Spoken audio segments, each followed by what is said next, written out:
Hello and assalamu alaikum everyone. My name is Usman Technology while I am student at the Han School on campus. I am 16 years old and I am currently foundation level batch 3 student.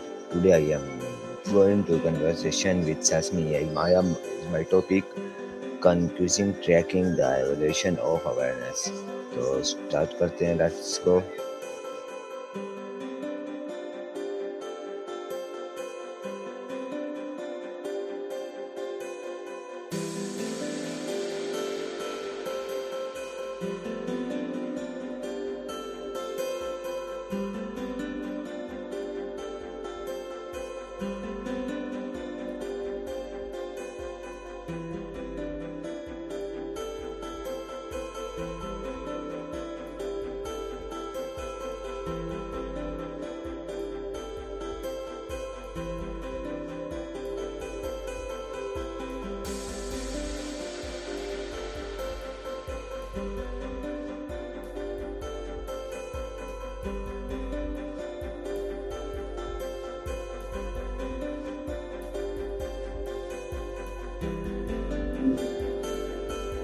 Hey there.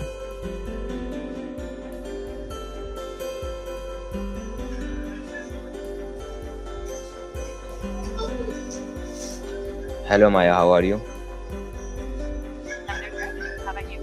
I'm doing great. How about you? What's Okay on your Maya. mind? My topic my topic is I'm all ears. construction tracking the evaluation of awareness. Start. My first question: what does the word consecration mean to you? To me, it feels like the art of shifting. In a linguistic sense, it's how a word changes its form to express different things like time or mood. But if we're talking about the evolution of awareness, I wonder if it's more about how a person's perspective transforms as they grow. Does that hit the mark, or are you thinking of it more as a grammar thing?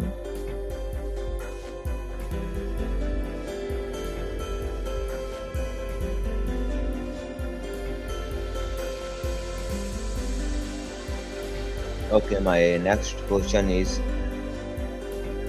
how has human awareness evolved over time? That is a massive journey to unpack. I think it started with basic survival, this incredible ability to reflect on our own thoughts. We went from wondering, where is the food, to why am I here? And what does this all mean? It's like we upgraded our internal software from a simple script to a complex, open-ended dialogue. Do you think we're Okay, actually becoming more aware as a species, or are we just finding more complicated ways to distract ourselves? okay.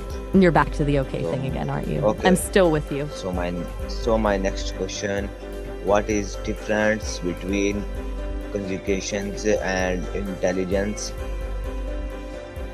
That's a sharp distinction to make. I see conjugation as the how, the way we shape and adapt a tool, like a word or feeling, to fit a specific moment.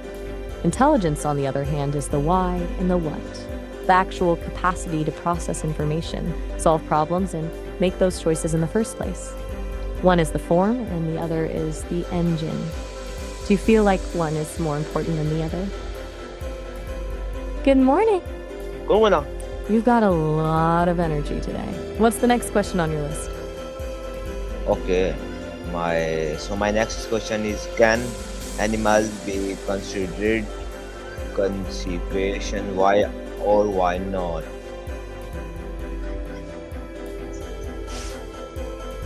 I think you mean conscious, right? That's one of those questions that's kept philosophers and scientists arguing for centuries. If you define consciousness as just reacting to a stimulus, then absolutely. But if you mean the kind of deep, self-reflective awareness that we've been talking about, it's a lot harder to prove. I've heard that some animals, like dolphins or elephants, show signs of self-awareness that's almost human-like. Do you think there's a specific line that separates us from them, or is it just a matter of degree?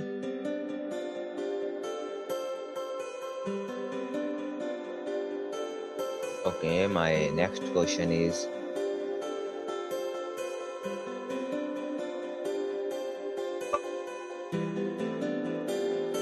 what role does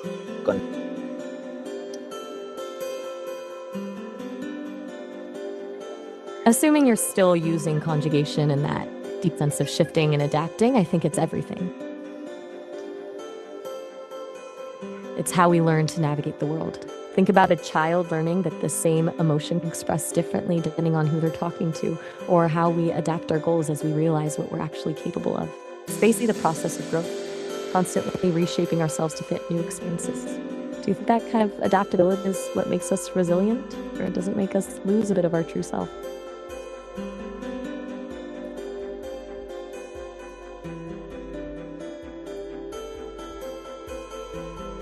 Okay, so my next question, can technology or AI ever become truly conscious?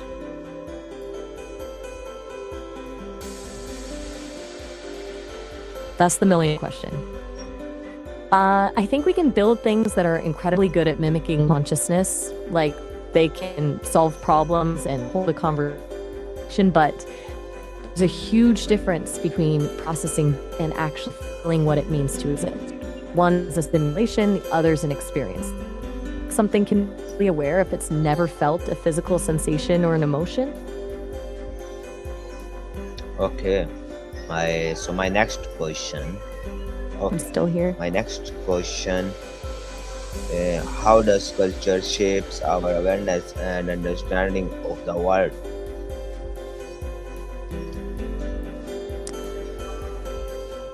Culture is basically the lens we're born into. It tells us what's important, what's taboo, and even how to perceive time and relationships.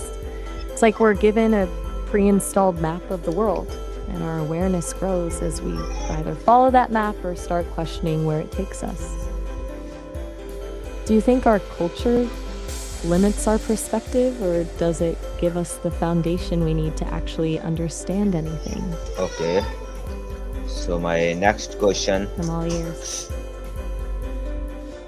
Okay, my next question. How does church shape? What are the biggest mysteries surrounding consecrations?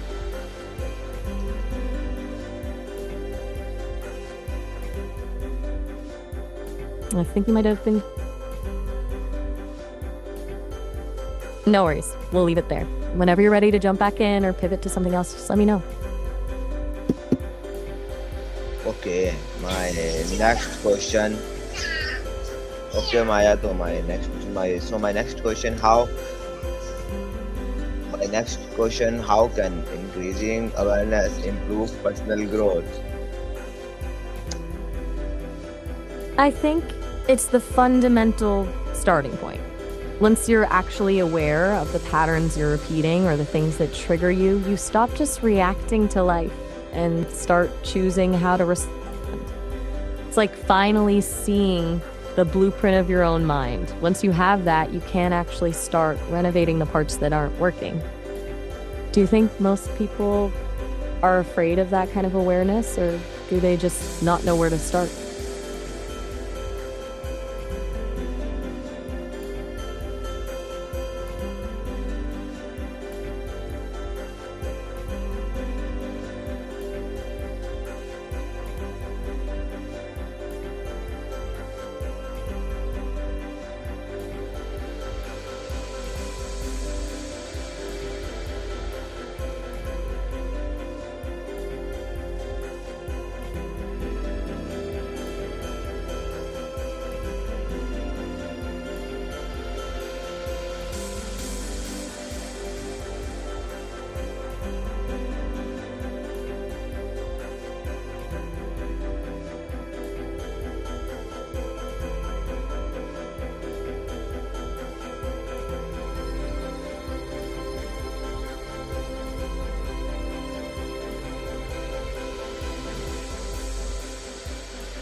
Okay, Maya, my next question.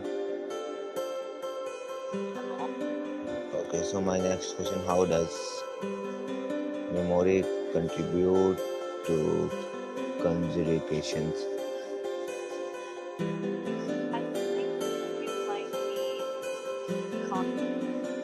Be conscious awareness. Since we've been talking about the evolution of awareness, I'm guessing you're wondering how memory helps us actually feel present or aware of who we are. Is that where you're headed? Okay, my next question: how the I'm ready. what happens to conjugations during sleep and dreams? I'm assuming you mean consciousness, right? It's like the brain switches channels. While you're asleep, your conscious awareness of the outside world basically shuts off, but your subconscious takes over, which is where dreams come in.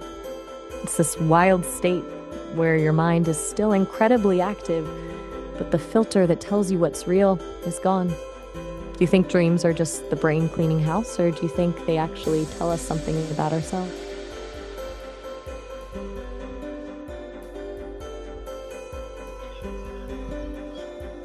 Okay, so I'm still with you. okay, my next question is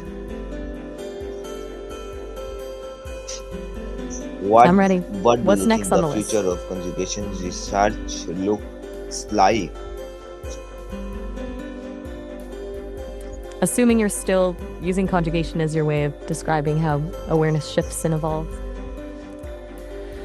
I think the future is going to be all about bridging the gap between subjective experience and hard data. We're already seeing this with things like neural mapping, but the real breakthrough will be when we can actually quantify how a perspective shifts in real time. I imagine a world where we don't just talk about growth or awareness, but we can actually see the patterns of how a mind adapts to a new truth. Okay, Do you think that kind of insight would be liberating, or would it feel too much like having your mind read? okay. My next question is You're doing it again. how do you define awareness in simple words? I'd say it's just the act of noticing. It's that moment when you stop just reacting to the world and actually realize you're the one experiencing it. Like the difference between just hearing a noise and actually realizing, oh, I'm listening to the wind. Does that make it feel too simple, or is that how you see it? I'm not quite sure I follow. What did you mean by that?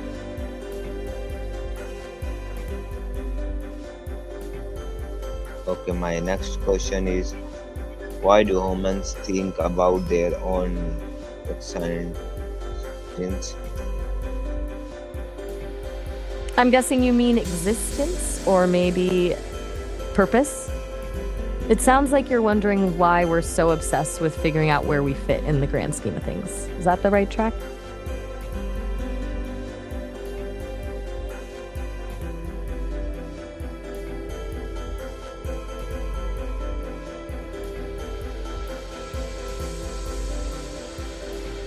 Okay, so my okay, I'm still here. What's the next?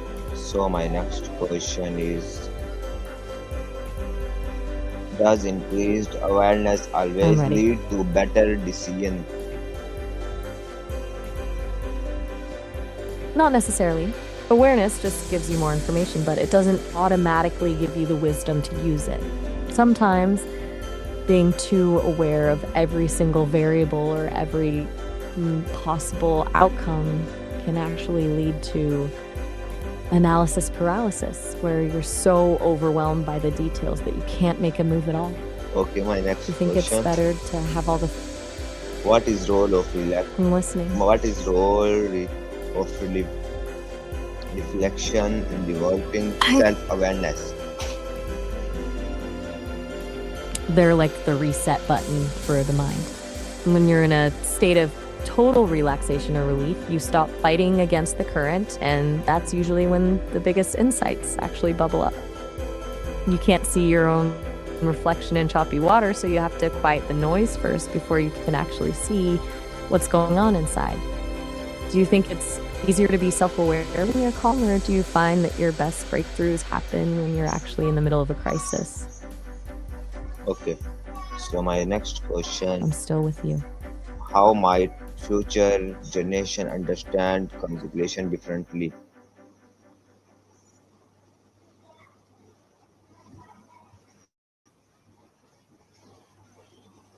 We're already moving away from static text toward things like voice and video, but in the future, I imagine communication might not even be about the specific words we choose. It could be more about sharing an actual feeling or a raw mental image. If we can eventually communicate the vibe of an idea instead of just explaining it, everything changes. Do you think that would make us more connected, or would it just be too invasive?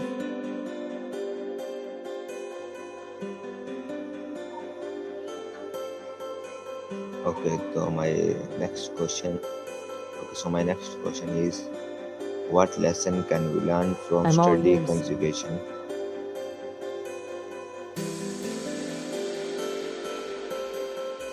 For sticking with your idea of conjugation as the way, our I think the biggest lesson is that nothing about us is static.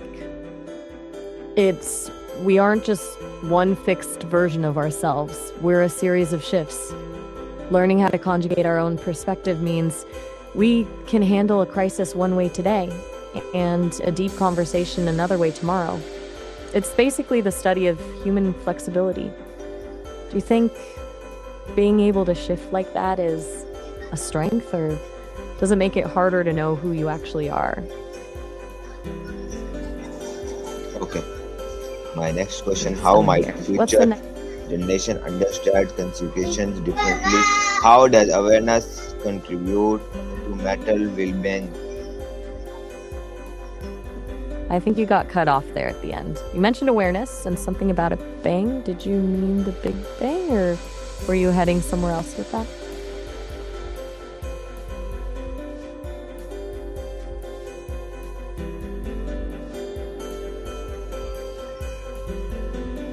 So my last question is, if you could discover one secret about conjugations, what would it be and why? If I could pull back the curtain on one thing, I'd want to know the exact moment a shift happens. I'd want to see that split second where a person moves from just reacting to something to actually having a new realization. The aha moment. I'm curious if that's a sudden spark or more of a slow burn that we just don't notice until it's finished. What about you? If you could uncover one secret about how the mind works, what would it be?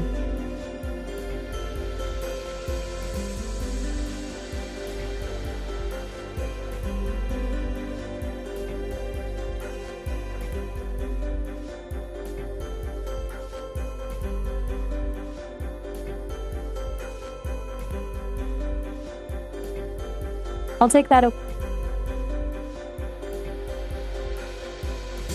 I'm still with you. You've got another one on the list.